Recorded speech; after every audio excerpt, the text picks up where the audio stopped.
Hi guys, welcome back. I am Dr. Sandeep Tiwari and I welcome to you to online classes. Guys, in today's video, I am going to discuss with you a beautiful story that is The X, and this story is written by great Indian novelist and short story writer R.K. Narayan. Okay बच्चों, जैसा कि आप title दे रहे हो x, x means कुल्हाड़ी. कुल्हाड़ी आपको पता ही है, जिससे हम पेड़ पौधे वगैरह काटते हैं या लकड़ी काटने का काम आता है.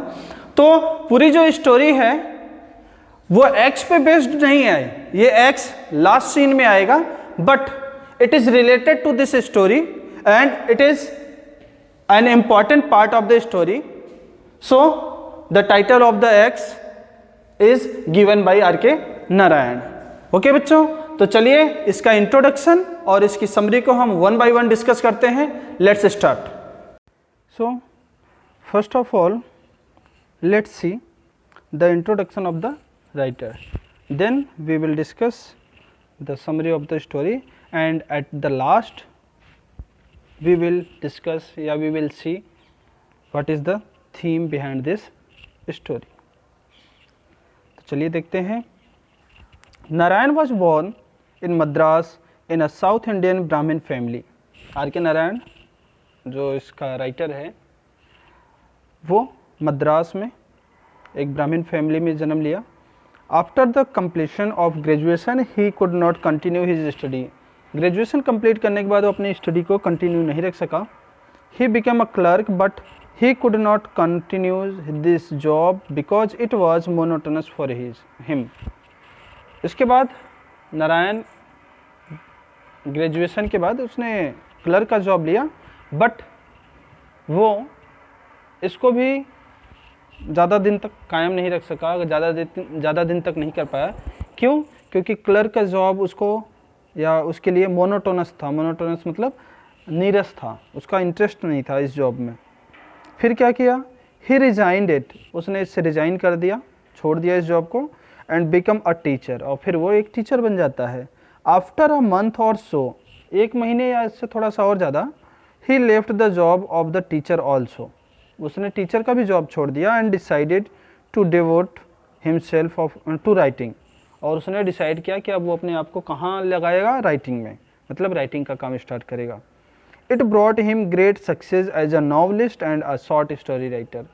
और राइटिंग उसके लिए एक सक्सेस लेकर के आती है. किस रूप में? एक नॉवलिस्ट के रूप में, एक शॉर्ट स्टोरी राइटर के रूप में.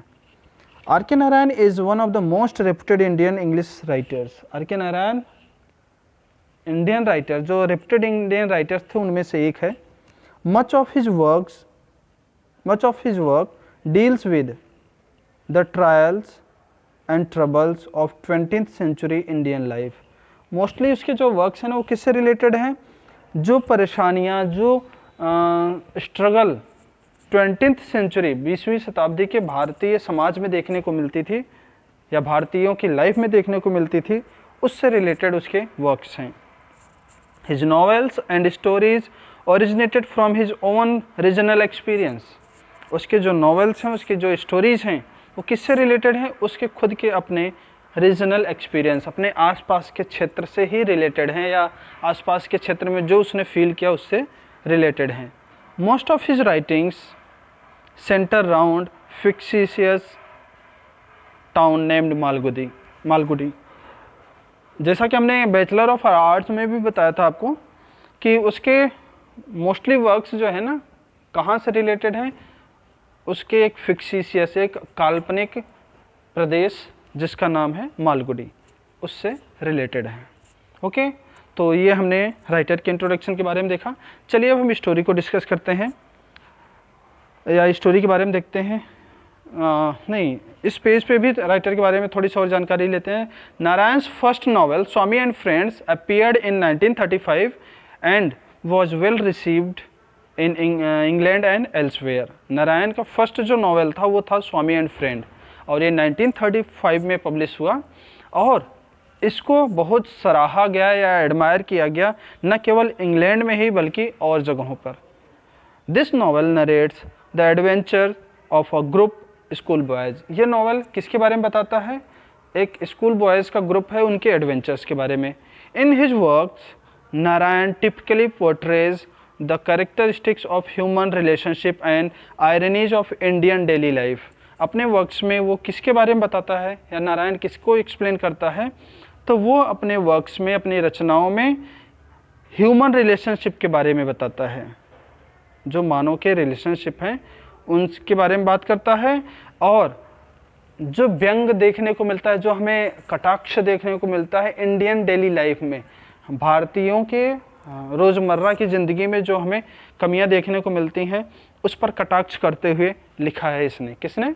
नारायण ने। मतलब नारायण ने अपने मोस्टली वर्क्स में मानवीय रिश्तों को बताया है या उनके बारे में लिखा है, साथ ही साथ ह्यूमन लाइफ, जो डेली ह्यूमन लाइफ है इंडियन की, उसके बारे में भी उसने लिखा है। आगे देखिए, he brought out the humour and energy of ordinary life and displayed compassionate humanism. He brought out the humour and energy of ordinary life. वो क्या लेकर के आता है हमारे सामने? Humour and energy of ordinary life. एक ह्यूमर, एक हास्य और एक एनर्जी जो ऑर्डनरी लाइफ है मानवों की, या जो सामान्य जीवन देखने को मिलता है हमारी सोसाइटी में, और वो डिस्प्लेड कंपैशनेट ह्यूमनिज्म, और वो मानवता को भी दिखाया है। मतलब उसके वर्क्स जो है मानवतावादी थे। मानवतावादी मतलब उसमें मानवीय गुणों को भी दर्शाया गया है। His style is graceful, marked by genial humour, elegance and simplicity. उसकी जो स्टाइल्स है वो काफ़ी अच्छी है, ग्रेसफुल है, और उसमें ह्यूमर, एलिजेंस, सिंप्लिसिटी, ये सारी क्वालिटीज़ देखने को मिलती हैं। Narayan's story have appeared in several collections and are based on the same material as his novels. Narayan की जो शॉर्ट स्टोरीज हैं वो बहुत सारे कलेक्शंस में, मतलब बहुत सारे टुकड़ों में, बहुत सारे कलेक्शंस में पब्लिश्ड हुई हैं, और इनके जो मटेरियल्स हैं बिल्कुल सेम वही हैं जैसे कि इसके नॉवेल्स में देखने को मिलते हैं। मतलब जो नॉवेल्स में जो थॉट है और जो मटेरियल रखता है, वही थॉट, वही मटेरियल्स उसकी स्टोरीज में भी देखने को मिलते हैं। His concern is mainly sociological. उसका जो मेनली संबंध है अपने वर्क्स में, मेनली जो रिलेशन है वो है सोशियोलॉजिकल, सामाजिक है। This is a simple tale of a man trying to find his purpose and place in life. ये जो स्टोरी है जो हम पढ़ने जा रहे हैं, द एक्स, ये कैसी स्टोरी है? एक साधारण सी स्टोरी है एक व्यक्ति के बारे में जो कि trying to find his purpose and place in life, जो अपने लाइफ में अपने उद्देश्य और अपने स्थान को प्राप्त करने के लिए कोशिश कर रहा है। It also inspire the theme of courage, belief, optimism and strength of character. और इस स्टोरी को पढ़ने के बाद हम किस चीज़ को देखते हैं कि इस स्टोरी में हमें एक थीम मिलता है। थीम किसके बारे में? Theme of courage, belief, optimism और स्ट्रेंथ ऑफ कैरेक्टर। मतलब पढ़ने के बाद हमें ये दिखता है कि मानवों को साहसी होना चाहिए, विश्वास रखना चाहिए, ऑप्टिमिज्म, आशावादी होना चाहिए, और अपने कैरेक्टर की स्ट्रेंथ बरकरार रखनी चाहिए। मतलब अपने कैरेक्टर में जान होनी चाहिए।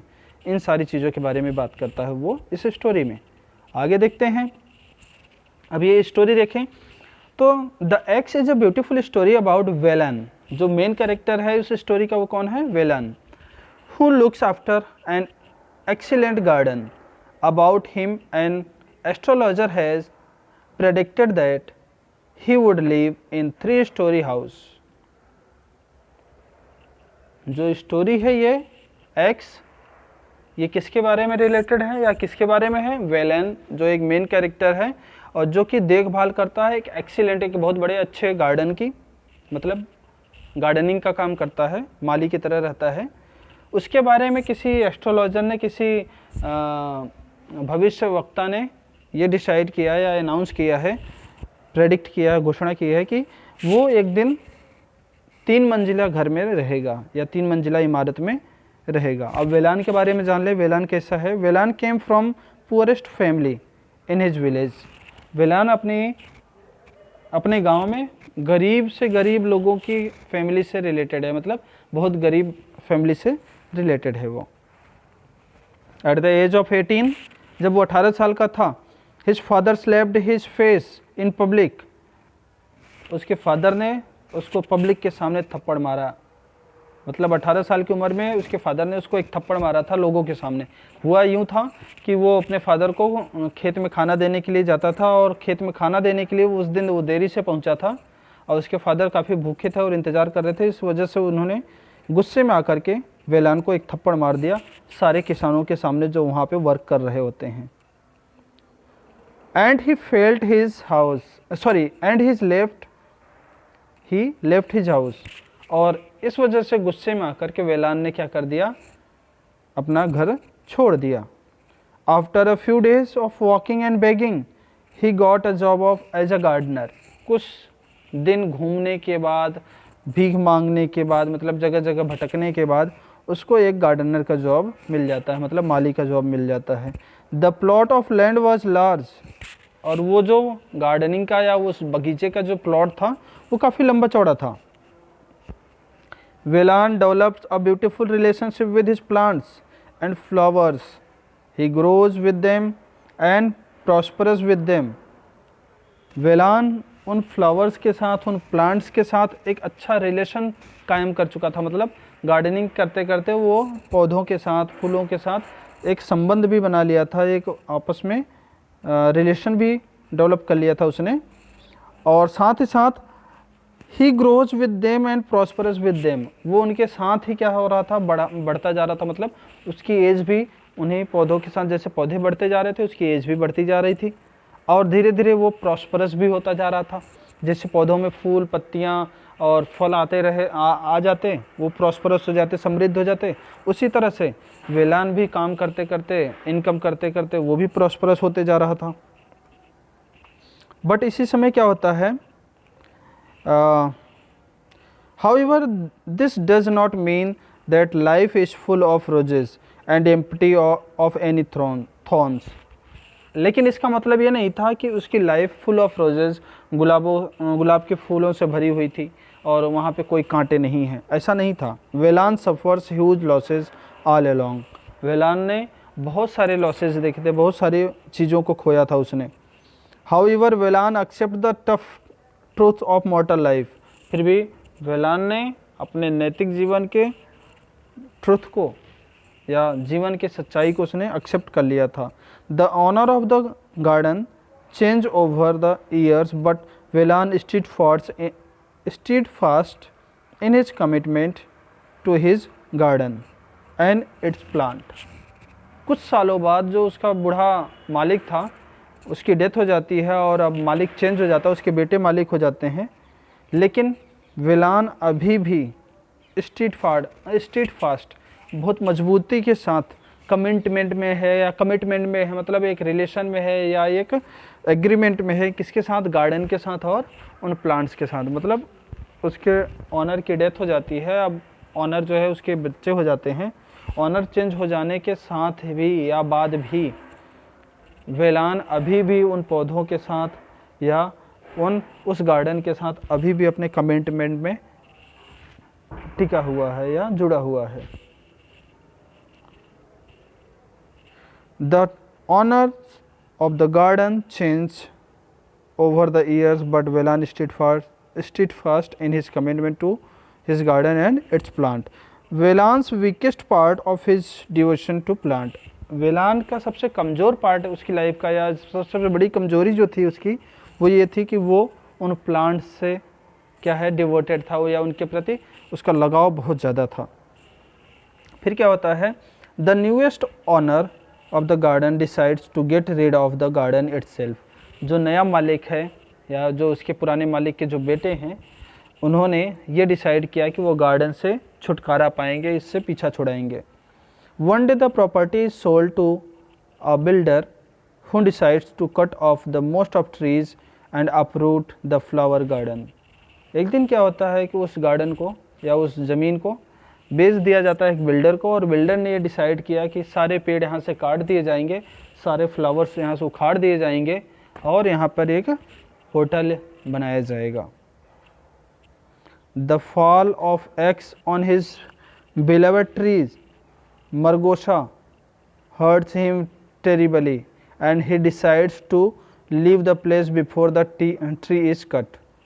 और जब लैंड को बेच दिया गया और जैसे ही पेड़ों को काटने के लिए लोग आए या आदमी आए और उन्होंने अपनी कुल्हाड़ी से पेड़ों पर वार करना स्टार्ट किया, और जब वेलान ने देखा कि उसके सबसे प्रिय वृक्ष या पेड़ मरगोसा पे भी कुल्हाड़ी चलाई जा रही है, तो वो बहुत ज़्यादा दुखी हुआ और मतलब उसका दिल रोने लग गया, और उसने ये डिसाइड किया कि वो इस जगह को छोड़ देगा इन पेड़ों को कटने से पहले, मतलब वो यहाँ से चला जाएगा, उसके बाद ही पेड़ कटेंगे। और वेलान ने जो पेड़ काटने वाले थे उनसे रिक्वेस्ट भी किया कि आप लोग जो है इस पेड़ को तब तक मत काटिए जब तक मैं यहाँ से दूर न चला जाऊँ, या तुम्हारी आरी या तुम्हारी कुल्हाड़ी की आवाज़ मेरे कानों से दूर न हो जाए, सुनाई न पड़े, तब तक आप पेड़ को मत काटिए। वो लोग उसकी फीलिंग्स को देखते हुए या उसकी भावनाओं को देखते हुए इस बात के लिए रेडी हो जाते हैं और उन्होंने पेड़ काटना बंद कर दिया। फिर क्या होता है, Velan collects his things and marches towards a new beginning, now turning back to see the garden। अब वेलान क्या करता है, अपने सामानों को कलेक्ट करता है और कलेक्ट करने के बाद वो एक नई बिगिनिंग स्टार्ट करता है, एक नई जर्नी स्टार्ट करता है, और वो बिल्कुल भी पीछे मुड़कर नहीं देखता उस गार्डन की तरफ जिसको उसने पाल पोस करके बड़ा किया था। He accepts the judgment of fate but saves his eyes and ears from the agony of seeing his children। Children यहाँ कौन है, उसके प्लांट्स की बात की जा रही है। murdered in front of his helpless eyes। उसने एक्सेप्ट कर लिया था, स्वीकार कर लिया था किस चीज़ को, जजमेंट ऑफ फेट, अपने भाग्य के निर्णय को उसने एक्सेप्ट कर लिया था, उसके भाग्य ने जो डिसीजन लिया था उसको उसने एक्सेप्ट कर लिया, और वो अपनी आँखों को, अपने कानों को बचाते हुए वहाँ से चला जा रहा था। वो नहीं देखना चाहता था कि उसके जो प्रिय वृक्ष हैं या जो फूल हैं उनके ऊपर कुल्हाड़ी चले या उनके ऊपर आरी चले, तो वो वेलान वहाँ से काफ़ी दूर चला जाता है। सो बच्चों, ये आपकी एक छोटी सी स्टोरी थी जिसको आपने देखा, और इसमें आपने ये भी देखा कि कैसे एक ह्यूमन बीइंग प्लांट्स के साथ, हम यूँ कह सकते हैं एनिमल के साथ भी अपना एक रिलेशन डेवलप कर लेते हैं, उनके साथ एक अटैचमेंट हो जाता है, उनका इमोशनल अटैचमेंट हो जाता है, और ये उनके लिए काफ़ी प्रॉब्लम क्रिएट करता है जब वो उनसे दूर होते हैं। तो इसी से रिलेटेड अपनी थीम है, तो चलिए इसके थीम के बारे में देखते हैं अपने नेक्स्ट पेज पे। In the axe by R K. Narayan we have the theme of independence, pride, dedication, prosperity, loss, control, change and acceptance. ये जो हमारी स्टोरी है, शॉर्ट स्टोरी आर.के. नारायण की, इसमें हम थीम को देखें तो इसमें हमें कौन कौन सी थीम देखने को मिलती है। इंडिपेंडेंस, कैसे इंडिपेंडेंस देखने को मिलती है, जब वेलान को उसके फादर ने एक थप्पड़ मारा था तो वो घर छोड़ करके निकल गया और अपने आप को स्वतंत्र रखने के लिए दर दर भटका और जगह जगह जा कर के उसने जॉब की तलाश की। तो इंडिपेंडेंस, प्राइड की फीलिंग थी, दैट्स वाई वो लोगों के सामने थप्पड़ खाने के बाद वहाँ से निकल जाता है। डेडिकेशन, जब वो पौधों की देखभाल करता है या गार्डन को जब वो डेवलप करता है तो उनके साथ एक डेडिकेशन की फीलिंग उसके अंदर आ जाती है, उनके साथ वो डेडिकेट होता है रहता है। प्रॉस्पेरिटी, सीधी सीधी बात है, जब वो गांव छोड़ा था तो बहुत ज़्यादा कैसा था, पुअर था, गरीब था, उसके पास खाने के लिए अन्न नहीं था, लेकिन धीरे धीरे जॉब के साथ वो प्रॉस्परस होता गया, तो प्रॉस्पेरिटी देखने को मिला। लॉस भी हमें देखने को मिला, पहले तो उसने अपने फादर को खोया, अपने गांव को खोया, लेकिन धीरे धीरे जब वो डेवलप कर लिया अपना रिलेशन किन के साथ, प्लांट्स के साथ, तो बाद में एक ऐसा टाइम आता है कि वो उनके साथ भी उस रिलेशन को खो देता है, मतलब लॉस वहाँ भी देखने को मिलता है। कंट्रोल भी देखने को मिलता है कि वेलान जैसे ही नया मालिक उसका ऑर्डर दे देता है कि इन पेड़ों को काट दिया जाए, वो उससे लड़ नहीं पाता है, उससे कुछ कह नहीं पाता है। क्यों? क्योंकि उसको पता है कि उसका कोई कंट्रोल नहीं है, उसका कोई हक नहीं बनता है, इसलिए उसने अपने इमोशंस के ऊपर क्या कर लिया, कंट्रोल कर लिया। तो कंट्रोल की भी थीम देखने को मिलती है। चेंज भी देखने को मिलता है। देखिए कैसे चेंज देखने को मिलता है कि जब वेलान गाँव में था तो बिल्कुल पुअर था, लेकिन धीरे धीरे जैसे वो बाहर निकला तो थोड़ी दिन परेशान रहा, लेकिन उसके बाद वो गार्डनर की जॉब प्राप्त करता है और उसकी लाइफ धीरे धीरे चेंज होती गई। लेकिन फिर एक ऐसा टाइम आता है कि उसकी खुशियाँ वापस से गम में बदल जाती हैं, वापस से चेंज देखने को मिलता है। एंड एक्सेप्टेंस, एक्सेप्टेंस इसलिए है कि वेलान ने अपने ज़िंदगी के हर एक क्षण में या हर एक पॉइंट पे हर चीज़ों को एक्सेप्ट किया। जैसे उसके फादर ने उसको थप्पड़ मारा तो वो वहाँ से छोड़ दिया, और उसको पता था कि वो गरीबी में दर दर भटकेगा, बिना खाए रहेगा, लेकिन उसने इस कंडीशन को एक्सेप्ट किया। फिर जैसे उसके मालिक ने, जो गार्डन का ऑनर था, उसने कहा कि इतना बड़ा लैंड है, इसमें हमें गार्डन तैयार करना है, आपको इसकी सफाई करनी है, तो आपको ये चैलेंज एक्सेप्ट करना है क्या? तो उसने उस चैलेंज को भी एक्सेप्ट किया। फिर उसने अपनी लाइफ में जो प्रॉब्लम्स आई उसको भी एक्सेप्ट किया, और लास्ट में अपने दूसरे ऑनर के डिसीजन को भी एक्सेप्ट करना पड़ा और वहाँ से उसको जाना पड़ा। तो ये सारे थीम्स हमें इस स्टोरी में देखने को मिलते हैं। Taken from his Malgudi's Days collection, the story is narrated in the third person by an unnamed narrator, and after reading the story, the reader realizes that Narayan may be exploring the theme of independence. ये जो story है उसके Malgudi collection से ली गई है, मतलब मालगुडी का जो मालगुडी डेज करके उसका जो एक कलेक्शन है उसमें से स्टोरी ली गई है। थर्ड पर्सन के द्वारा नरेट की गई है, मतलब किसी तीसरे व्यक्ति के द्वारा इसको नरेट किया गया है, लेकिन there is no name of that person, मतलब उस व्यक्ति का नेम नहीं है कि कौन नरेट कर रहा है या कौन इसको एक्सप्लेन कर रहा है। लेकिन जैसे ही इस स्टोरी को पढ़ता है कोई रीडर, पढ़ने के बाद उसको ऐसा लगता है कि इस स्टोरी में जो नारायण है, आर के नारायण, वो किसके बारे में बात करता है? थीम ऑफ इंडिपेंडेंस के बारे में बात करता है। The x in the story symbolizes the time and destiny which can sometimes make us to move out of our comfort zone and find a new meaning and new beginning of our life.